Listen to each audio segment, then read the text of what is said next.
প্রিয় ছাত্রছাত্রী, আজ অনেক দিন ধরে ভাবছি যে কিছু বলবো। বিষয় হয়েছে যে পেন্সিল ড্রয়িংটা কয়েকদিন ধরে করছি এই কারণে, আসলে পেন্সিল করতে গেলে না মানে ঠান্ডার দিন, যার কারণে পেন্সিলই সুবিধা হচ্ছে। হ্যাঁ, জল, ওয়াটার কালার এইসব করবো কিছুদিনের মধ্যে। তো স্টুডেন্টদেরকে ভাবছি যে পেন্সিল হচ্ছে এমন একটা জিনিস যে পেন্সিলে যদি কারোর দক্ষতা অর্জন করে তার কালার ফালারে খুব একটা সময় লাগে না। তো যাই বা হোক,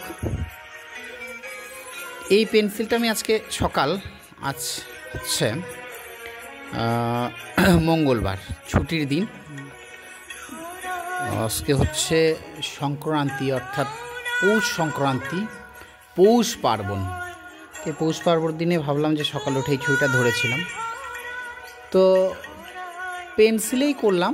পেন্সিলই কিছুদিন করব, তারপরে ভাবছি